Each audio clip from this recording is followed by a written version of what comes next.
우리 이제 다 같이 사도신경으로 신앙 고백하시면서 오늘 수요 예배를 함께 영상으로 드리도록 하겠습니다.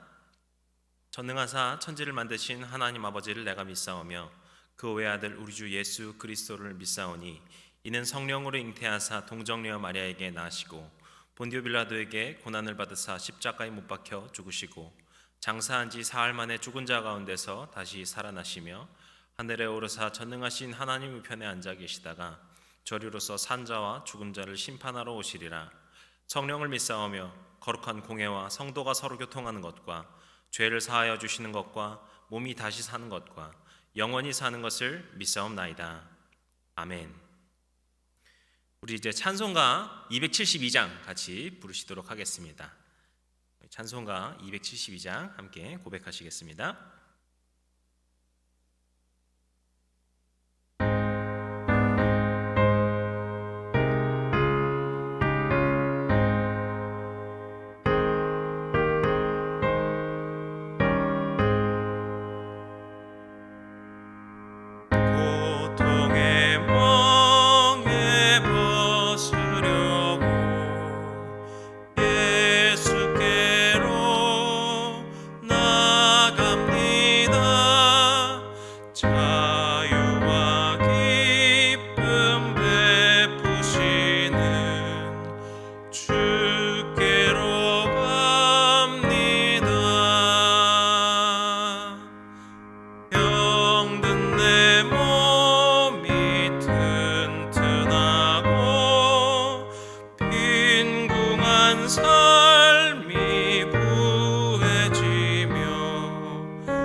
이제 우리에게 주시는 하나님의 말씀 함께 보도록 하겠습니다.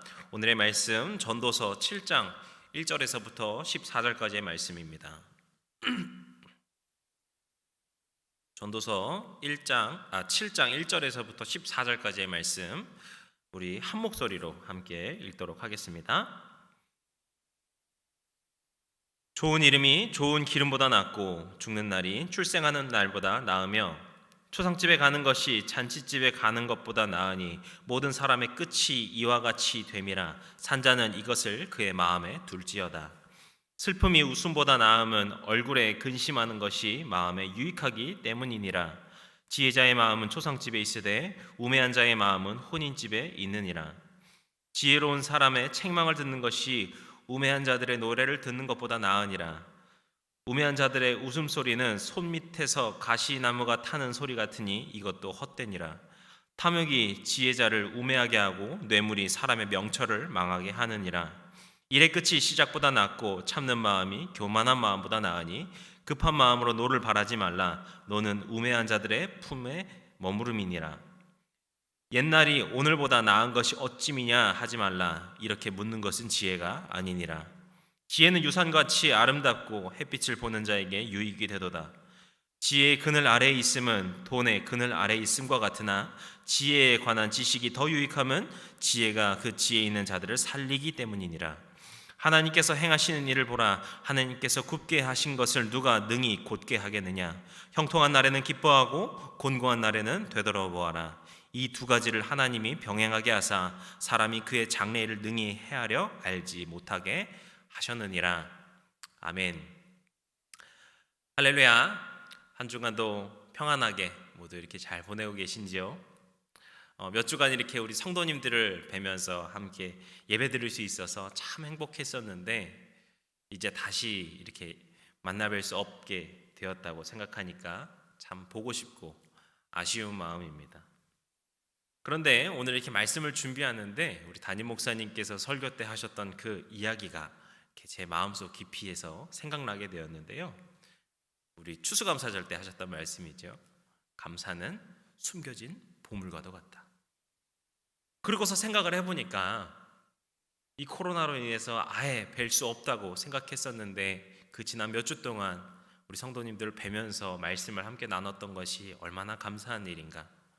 또 지금 다시 이렇게 만나뵐 수 없게 되었지만 우리가 이렇게 영상으로 또 만나서 이렇게 말씀을 나눈다는 것이 얼마나 참 주님의 감사와 은혜의 일인가 이렇게 생각을 하게 되었습니다.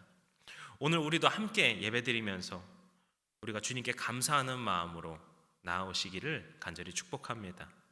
우리가 몸은 서로 떨어져 있을지라도 우리가 마음으로 함께하고 주님 안에서 하나 되는 우리 성도님들, 그런 우리 해림교회, 그런 우리 모두가 되기를 주님의 이름으로 간절히 다시 한번 축복합니다. 오늘은 이제 전도서 7장의 말씀입니다. 이제 전도서 말씀에서 절반을 지났습니다. 오늘 말씀에서 전도자의 그 이야기는 저희가 지금까지 보았던 1장부터 6절까지의 이야기와는 사뭇 좀 다르다는 것을 우리가 볼 수 있어요. 지금까지 우리가 말씀을 볼 때 전도자는 뭔가 지혜도 허무하다 이런 식으로 이야기를 하면서 뭔가 지혜를 딱 전달한다기보다는 삶의 여러 가지 측면들에 대해서를 조명하고 있는 그런 말씀들을 우리가 많이 보았거든요. 그런데 오늘 본문 1절부터 보시면은 그 1절의 딱 내용을 보실 때 이게 어디서 봤던 것 같은, 어디서 본 것 같은 형식인데 라는 생각이 드실 수 있을 거예요. 바로 잠언에서 이렇게 말하던 형식이죠. 무엇 하는 것보다 무엇 하는 것이 낫다. 무엇보다 무엇이 낫다. 이런 식으로 이렇게 표현하는 것이 잠언에서 우리가 많이 볼 수 있는 방식인데 이것을 격언을 전하는 방식이라고 봅니다. 그래서 이 격언을 통해서 어떤 교훈을 전하고자 하는 것이죠. 그래서 오늘 말씀은 지금까지와의 어떤 방식과는 조금 다르게 전도자는 1절부터 10절까지의 말씀을 격언의 형식으로 말씀을 전하면서 삶의 지혜에 대해서 우리에게 나눠주고 있습니다. 이렇게 형식이 바뀌게 된 이유가 있습니다. 그것은 바로 오늘 말씀에서 전도자가 지혜란 무엇인가? 라는 어떤 그런 질문에 대답을 해주는 것과 같이 오늘 말씀을 이루고 있어서 그렇습니다. 그래서 지혜를 직접적으로 이렇게 딱 전해주던 그 잠언의 형식을 가져와서 격언의 형식으로 이 말씀을 시작한 것입니다. 그래서 오늘 우리는 먼저 이 1절부터 10절까지에서 말하고 있는 이 지혜에 관한 격언이 무엇인가를 세 가지 측면으로서 함께 나눌 것입니다. 그리고 11절부터 이야기하는 그 지혜가 무엇인가 하는 그 결론을 우리가 함께 나누도록 하겠습니다.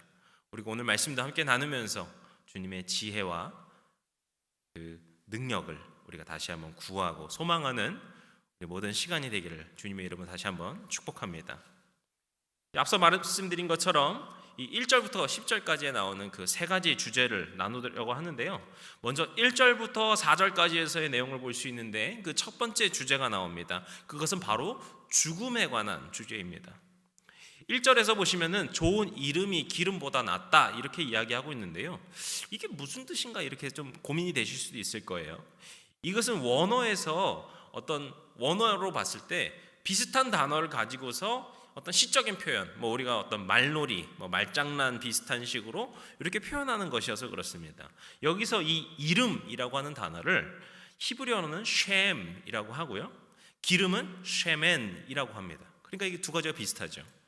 그러니까 요즘 젊은 사람으로 봤을 때는 뭔가 이 라임, 운율을 이렇게 넣었다라고 보실 수 있을 것 같아요.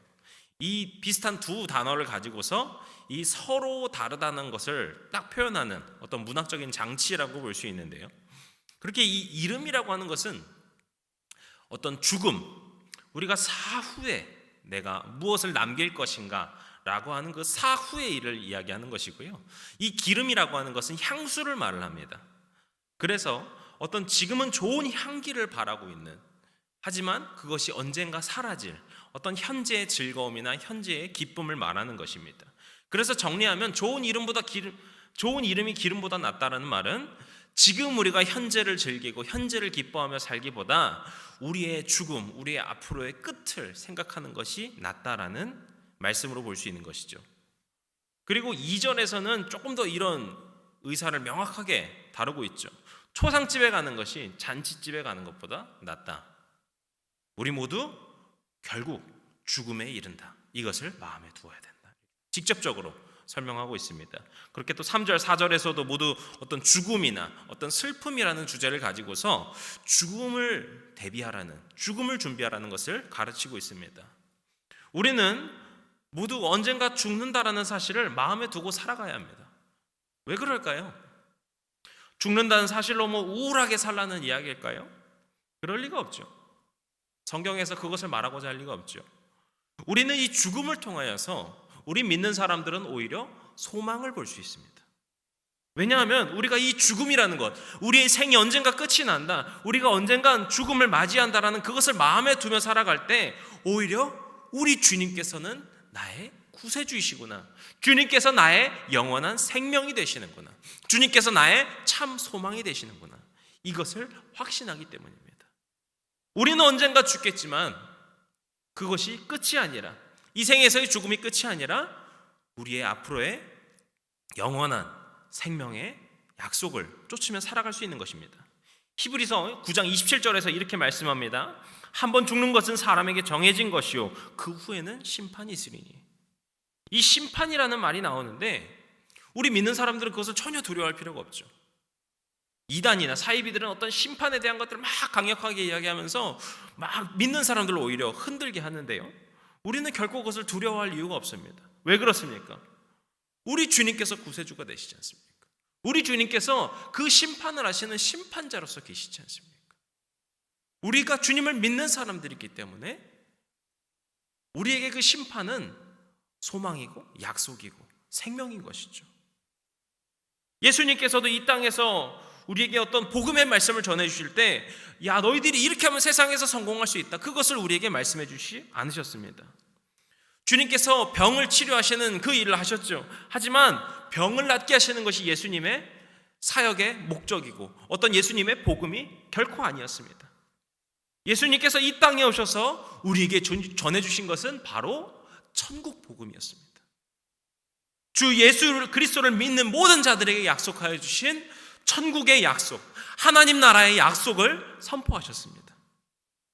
우리가 죽음을 묵상한다는 것, 우리가 죽음을 준비한다는 것은 이렇게 천국을 품으며 천국을 소망하며 그 영원한 약속을 가지고 살아가는 소망의 길인 것입니다.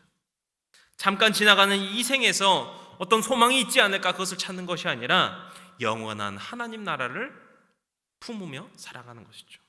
고린도후서 4장 18절에서도 사도 바울이 역시 이렇게 말씀합니다. 우리가 주목하는 것은 보이는 것이 아니요 보이지 않는 것이니 보이는 것은 잠깐이요 보이지 않는 것은 영원함이라. 아멘.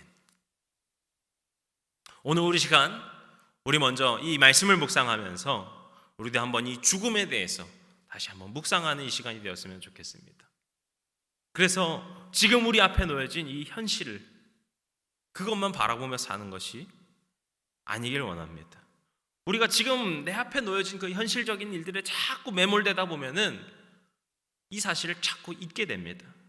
하지만 우리가 다시금 죽음에 대해 묵상할 때 비로소 우리는 천국의 약속을 품으며 살아가는 줄로 믿습니다.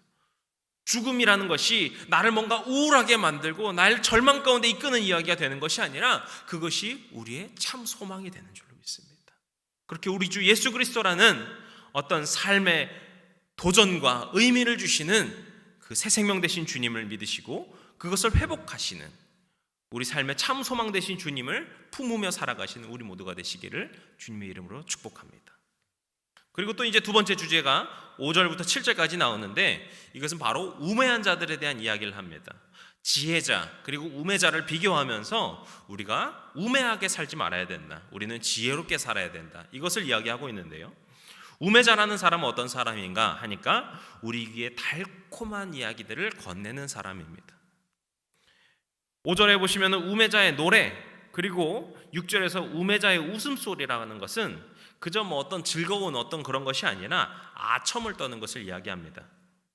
그래서 우리의 마음을 교만하게 하고 우리 역시 우매하게 만드는 자들이 바로 이런 우리에게 달콤한 이야기를 건네는 사람들인 것이죠. 7절에서도 같은 맥락으로 볼 수 있는데요. 여기서는 특별히 지혜자도 마찬가지로 어떤 탐욕과 재물로 인하여서 타락할 수 있다라고 이야기합니다. 우리가 뭔가 이 지혜자라고 말을 할 때 어떤 지혜로운 자라고 말을 할 때 그것이 뭔가 특별한 경지에 도달하는 것으로 생각할 수 있는데 그것이 아니라 이 지혜자라는 사람들은 날마다 자신의 심령을 돌아보고 점검하는 그런 사람들인 것이죠. 어떻게 그렇게 할 수 있을까요? 나에게 쓴소리도 듣고 나를 교만하게 하는 이야기가 있다면 그것을 재버리면서 주님의 말씀 앞에 겸허하게 겸손하게 무릎 꿇고 나아가는 그런 사람인 것이죠. 결국 전도자는 우리가 어떤 지혜롭거나 우매하다는 것이 딱 정해져 있어서 이 사람은 지혜로운 사람, 앞으로도 계속 지혜로울 사람, 이 사람은 우매해서 계속 우매할 사람, 이런 것이 정해져 있는 것이 아니라 우리가 우리의 마음과 삶을 계속해서 점검하고 주님 한 분만 의지하며 나아가는 그런 지혜를 쫓는 삶이 필요하다. 하나님만을 의지하며 나아가는 삶이 필요하다는 것을 이야기하는 것입니다. 지금 우리에게도 역시 이런 우매함, 우리에게 어떤 좋지 않은 달콤한 이야기를 주는, 우리를 교만케 하는 이야기들을 우리가 피하고 하나님의 지혜로 사는 삶이 필요한 줄로 믿습니다. 또 마지막으로 이제 인내에 대해서 이야기를 하는데요. 이 8절에서 보시면은 일의 끝이 시작보다 낫다 이렇게 이야기하면서 인내하여서 그 일을 마무리하는 것이 얼마나 가치 있는 일인가, 또 교만하게 말하는 것보다 참는 인내의 마음이 중요한 것이다, 이런 이야기들을 하고 있습니다. 9절에서도 보시면은 역시 급한 마음으로 인하여서 우리가 분노하지 말아야 된다 이렇게 충고하고 있습니다. 또 10절에 보시면은 재미있는 구절이 하나 있는데요. 옛날이 오늘보다 낫다라는 이런 말을 하지 말아야 된다 이렇게 이야기합니다. 그러니까 뭔가 옛 일을 생각하면서 현재의 일들, 지금 나에게 주어진 일들을 뭔가 하찮게 여기거나 그것을 부정적으로 바라보지 말라는 것이죠. 요즘에 이렇게 그 젊은 사람들, 저도 좀 젊은 축에 속하겠죠? 네. 이 젊은 사람들 사이에서는 이 어른들이 하지 말아야 될 금기어가 하나 있습니다. 무슨 말인지 아십니까? 나 때는 말이야. 이 말이 요즘에는 아주 절대 금기어처럼 이렇게 하고 있어요. 그중에 이제 이 나때라고 하는 게 이제 라떼라는 말이랑 이 발음이 비슷하다고 그래가지고 이 나 때는 말이야, 나 때는 말이야 이렇게 많이 말을 하는 사람들이 있으면은 아유 저 사람 또 라떼 마신다 이런 식으로 또 돌려서 표현하기도 한다고 합니다. 우리 성도님들 가운데는 그런 분들이 안 계시는 줄 믿습니다. 그런데 솔직히 저도 뭐 그런 생각을 할 때가 굉장히 많이 종종 있습니다. 이제 작년에 굉장히 유명했던, 뭐 굉장히까지 모르겠는데 좀 유명했던 책으로 90년대생이 온다라는 책이 있었죠. 이제 뭐 사회생활에 이제 들어선 어떤 밀레니얼 세대라고 불리는 90년대생이 어떤 특징을 갖고 있는가, 지금과는 어떻게 보면 정말 판이하게 다른 이 90년대생이 어떤 사람들인가를 이렇게 작가의 눈으로서 쓴 책인데요. 뭐 이게 뭐 맞다 틀리다 뭐 이런 이야기들이 있긴 하지만 어쨌든 뭐 이 시대가 어떻게 변화되어 가는가, 어떻게 이런 세대들이 변화되어 가는가를 좀 적절하게 담은 책이라고 저는 봤습니다. 저도 좀 읽어봤는데 저 역시 이렇게 80년대 제가 후반이거든요. 그러다 보니까 좀 공감이 가는 부분도 있고 또 한편으로는 좀 공감이 안 되는 이야기들도 있었어요.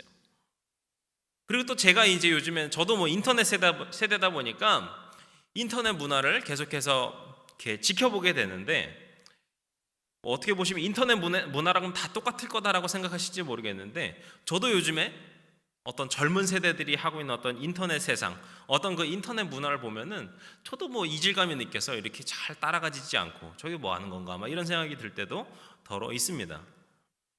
하지만 오늘 이 전도자가 말을 하는 것처럼 우리 어른들, 우리 조금 더 나이가 든 우리 성숙한 세대들에게 필요한 것은 이 새로운 세대를 받아들이고 품는 일일 것입니다.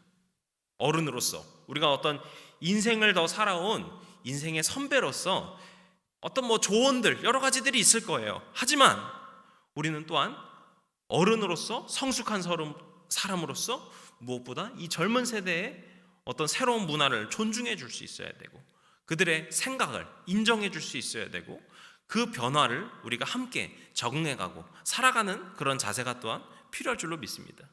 그래서 인내라고 할 때 우리가 어떤 변화하지 않고 수동적으로 가만히 있는 것을 인내라고 생각할 수 있지만 오히려 이런 변화에 대해서 민감하게 반응하고 이런 새로운 세대를 존중하고 품어주는 자세 또한 인내라고 이렇게 전도자가 이야기하는 것이죠. 오늘 우리가 인내할 수 있는 것, 이 인내라고 하는 것이 왜 중요한가? 상대를 인내하며 품는 것이 이 지혜인 이유는 바로 하나님 아버지께서 이스라엘을 향하여서 끝까지 참으셨던 것, 그리고 우리 주님 예수님께서 이 땅에 오셔서 그 모진 고난과 수모를 감내하시기까지 인내하시고 참으셨다는 것입니다. 이런 의미에서 우리가 인내한다라는 것은 그저 살아가는 지혜, 뭔가 새로운 세대를 뭐 받아들이라 그 정도의 수준의 이야기가 아니라 우리가 인내하며 산다는 것은 바로 하나님을 닮고 예수님의 제자로서 예수님을 따르는 삶인 것이죠. 그래서 오늘 우리의 삶에도 주님의 모습을 담는 삶, 그렇게 참고 인내함으로써 사람들을 품어가는 그런 온유한 사람으로 살아가는 우리 모두의 그런 마음가짐과 그런 자세가 필요한 것인 줄로 믿습니다. 이렇게 전도자가 이 격언으로서 이 세 가지 주제를 쭉 이야기했는데요.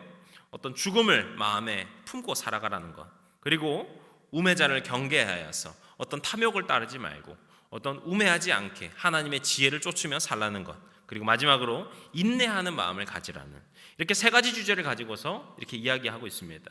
그리고 마지막 부분에 이것을 쭉 정리하면서 이야기한 것이 이제 11절부터 나오는데요. 이 정의는 이 7장뿐만이 아니라 이 전도서 전체적인 주제를 정리한 것이라고도 볼 수 있습니다. 그것이 무엇일까요?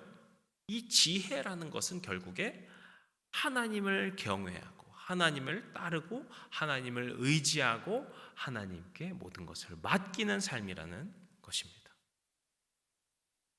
11절에서 전도자가는 지혜가 유산과도 같다라고 이야기합니다. 유산이라는 것이 무엇입니까? 나의 노력이 아니죠. 내가 누군가의 자녀라는 그 이유로 받는 것이 유산입니다.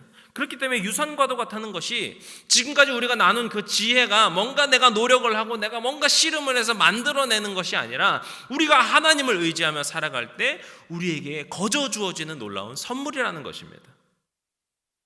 또 그것이 또 12절 말씀에서 보시면은 지혜의 그늘 아래에 있음이 돈의 그늘 아래에 있음과도 같다라고 이야기하는데요. 이 그늘 아래에 있다는 것, 이것은 보호를 받는다는 의미입니다. 그래서 이 말씀을 처음에 딱 보시면은 뭔가 이 재물, 돈이라는 것이 지혜와 같은 어떤 수준이라는 이야기인가? 이렇게 생각할 수도 있거든요.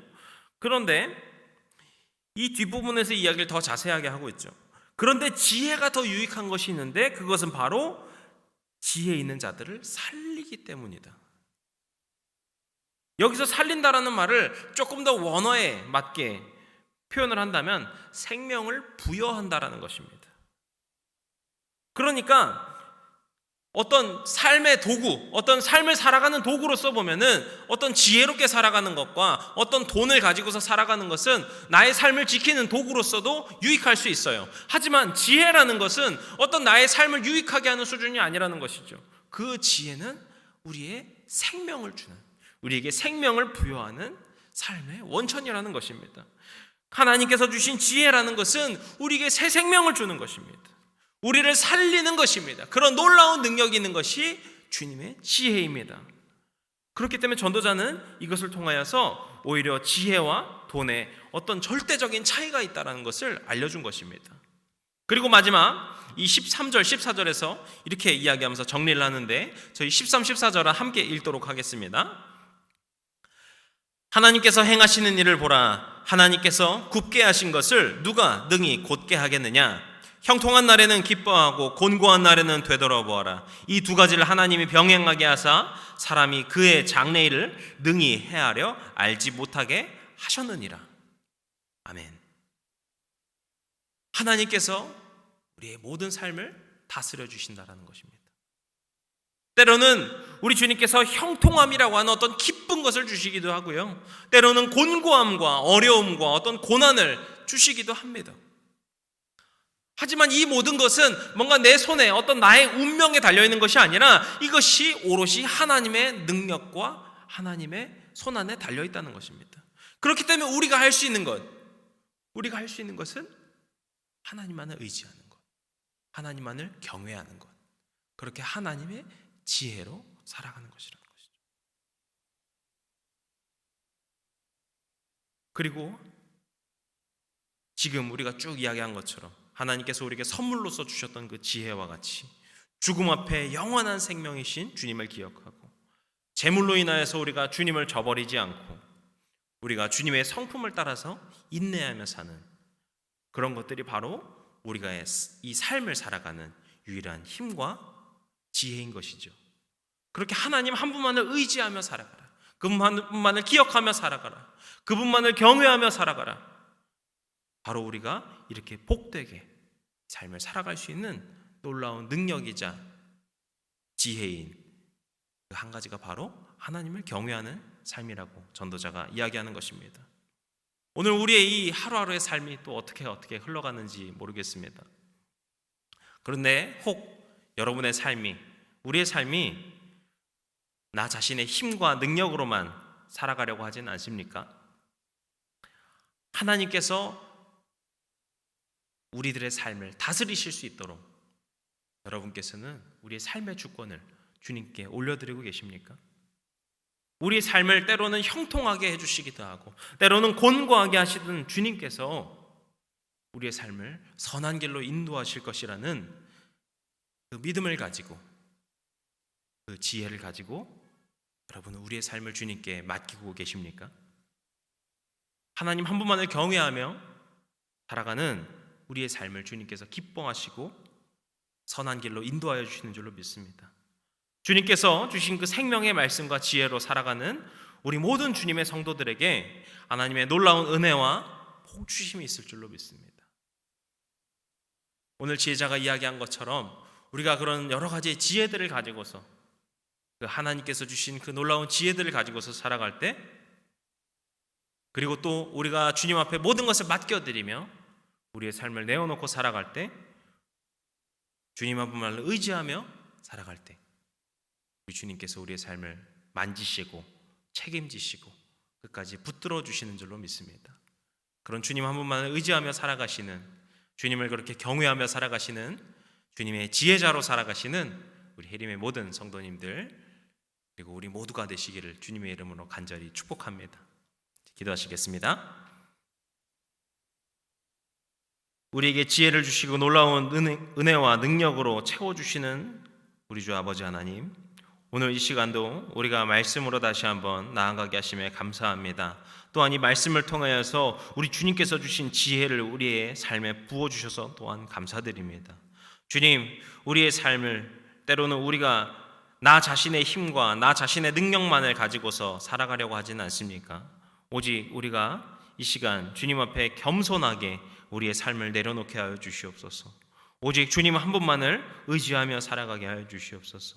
주님만을 붙들며 살게 하여 주시옵소서. 그렇게 주님을 경외하며 살아가는 것, 주님만을 의지하며 살아가는 것이 우리 삶의 놀라운 지혜이자 힘인 줄로 믿습니다. 그것이 우리의 유일한 참 소망인 줄로 믿습니다. 우리의 유일한 소망 되신 주님을 믿으며 우리 주님께서 우리의 삶을 형통하게 때로는 곤고하게 하지만 영원한 약속의 길로 인도하여 주심을 우리가 믿으며 살아가는 주님의 자녀들 되게 하여 주시옵소서. 그렇게 주님께서 우리의 삶을 인도하여 주시고 축복하심을 믿으며 살아가게 하여 주시옵소서. 그런 믿음의 자녀들이 되게 하실 줄로 믿사오며 이 모든 말씀 예수님의 이름으로 기도드렸습니다. 아멘. 이제 우리 주기도문으로 오늘 예배를 마치겠습니다. 하늘에 계신 우리 아버지여, 이름이 거룩히 여김을 받으시오며 나라의 마옵시며 뜻이 하늘에서 이룬 것 같이 땅에서도 이루어지이다. 오늘날 우리에게 일용할 양식을 주옵시고 우리가 우리에게 죄진 자를 사하여 준 것 같이 우리의 죄를 사하여 주옵시고 우리를 시험에 들게 하지 마옵시고 다만 악에서 구하옵소서. 나라와 권세와 영광이 아버지께 영원히 있사옵나이다. 아멘.